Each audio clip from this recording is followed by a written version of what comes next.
Welcome to Norwalk Talks, a production of Norwalk ACTS. We are a collective impact partnership that brings people together in a structured way to achieve social change. We work with local community organizations, community members, families, and youth to enhance Norwalk's voice and provide leadership opportunities. With the help of Factory Underground, join us weekly as we bring people together to just talk. Thank you so much for joining us for another episode of Norwalk Talks. I'm really excited to be here for our mayoral candidate series, and we have with us JOHN KYDES. Thank you so much for being here. And thank you, Brenda, for having me. So as everyone knows, Norwalk ACTS has a long tradition of building connections and coalitions in the community, and we believe collaboration begins with cultivating relationships. So getting to know you as a person is very important to me, important to voters, and there will be plenty of opportunities for us to hear about your campaign and vision for the city of Norwalk. But let's talk about you as a person and, your willingness to step up to serve. Today's conversation, we'll focus on what motivates you, your values, and important lessons you've learned throughout life. And we just want to give our audience an opportunity to meet you as a passionate, lifelong resident of Norwalk. So, I don't even have to ask you, what brought you to Norwalk, because you were born and raised here. But tell me more about your time growing up here in Norwalk, and why do you stay here in Norwalk? Okay. Thank you. Really quickly, just a little background on myself. As far as my family is concerned, I have my beautiful, supportive wife, Naomi. I have my son, who's a junior at University of Michigan, and my daughter, who is a senior at University of Storrs. So, they're a little bit older, which now I feel like I have the time and the energy to focus on something else. And what better than the place I, called home my entire life, Norwalk. So what keeps me here? Just a quick background on me. I'm first generation. My father was born in Greece. And my grandfather brought his family over, which obviously included my father, and to escape the Germans in World War II. We're going that far back. And not only did he bring his family over, he brought other families over from Greece to also escape that persecution and what was going on with World War II. So he was one of the first to bring all these Greek families over here. And now we have, all these years later, a thriving, large Greek community. So you ask me why I'm still here, because I feel like I have a sense of community. My family was a part of that, and it's just, I can't see myself anywhere else. I first of all, I must say I graduated from the University of Michigan, so go blue. Go blue, go. When you said that, I almost interrupted, oh my gosh. Go blue. I'm going to my first game in a couple of weeks. Well, enjoy, because it is quite an experience. You're going to be amongst 120,000 people. Yes, I am ready for it. Yes. Oh, amazing. I can't wait to hear more about that. Yeah. But thank you for sharing about just the fact that your father brought you here and how that impacted, building up a Greek community, and how being amongst community members and having that sense of community is so important, and that's what keeps you here. I want to learn more about your time, and also just what also motivates you to find a reason to step up and serve. Obviously, the political arena right now is very ugly. It's a time when, personally, I dislike politics. I consider myself in the middle. I was a Democrat council person for 10 years. I don't know if your listeners know that.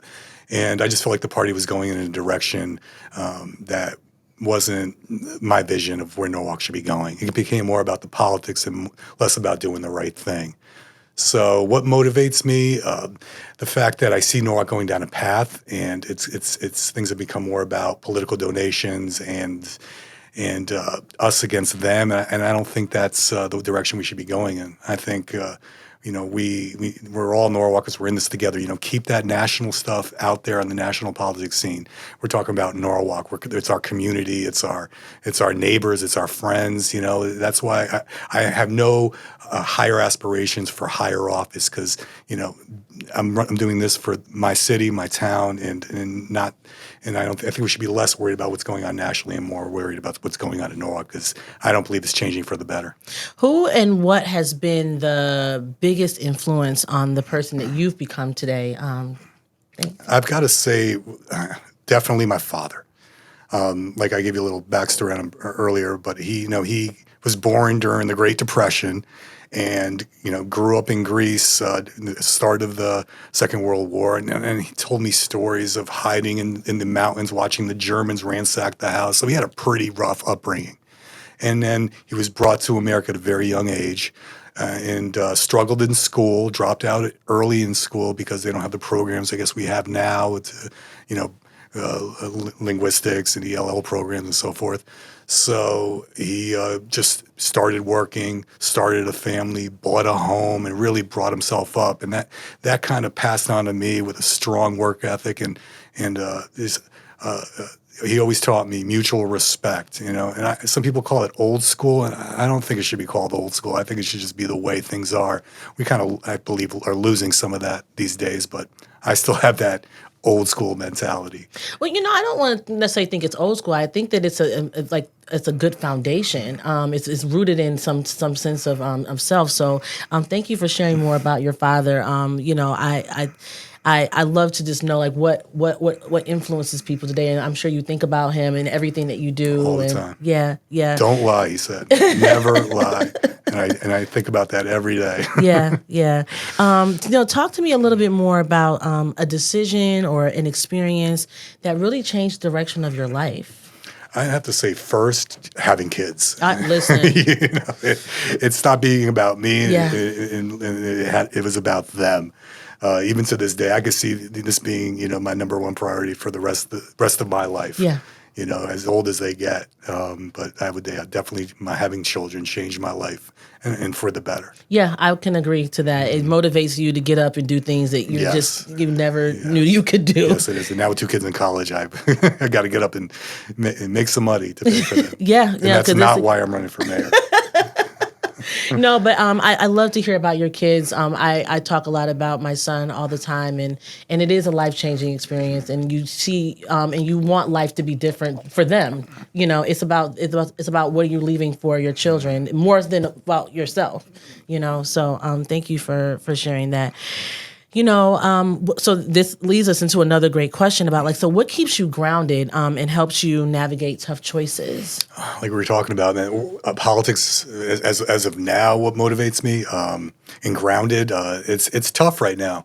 I'm holding on, and I will not give up the fight. But as far as a person, I think my wife by far keeps me grounded. She'll give me that pinch under the table, I know it's irritating. Just keep a smile on, and some close friends and family as well. But I'm just staying strong. I know, as running as a petitioning candidate, I know that there are a lot of people out there in the middle that just want to see the right things done. They're not. Those aren't the people that go onto social media or commenting on negatively or whatever the case may be. They're the silent majority. And as I'm running as a petition candidate, I'm meeting more of them and realizing, they're out there, and they may not be engaged in what's going on, but they like what I'm saying, and I'm not alone. Yeah, and how can we get more people engaged? And I think that, finding a way to pull people in is always important. We need more, not less. Tell me a little bit more about your core beliefs that shape who you are today. I think that, I love hearing about your wife pinching you under the table. I can envision that we all need a good pinch every now and then. We always need a pincher. But what are some of your core beliefs, things that really that stick with you as your values? We know one of them is do not lie. Do not lie. That's I have a plaque at home that says "Do not lie." Yes, just being kind and just being real in this world. There's a lot less of that, I believe. Just like as far as I'm here as on this platform talking about my run for mayor, and that's why we're together today.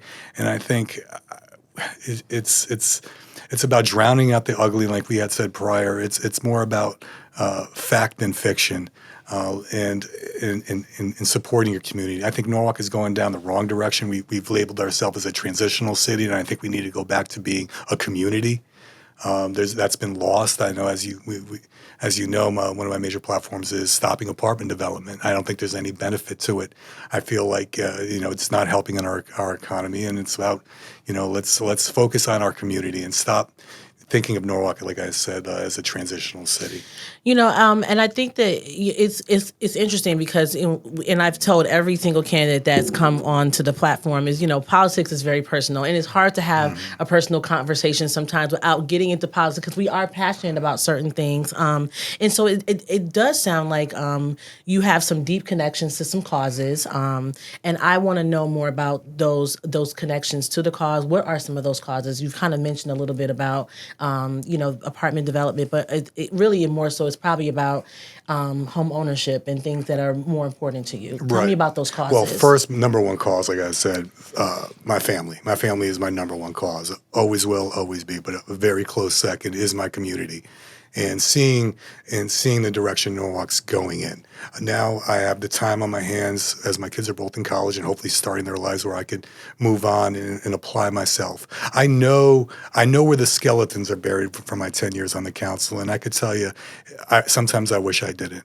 I feel like I have something to offer. I have the experience of being on the council, and to take it from someone who's owned businesses, there's no business that operates like a city. But I have the experience to know how to fix what we have, and those addressing all those issues are my top priority. Thank you for sharing about some of your causes being rooted in your family.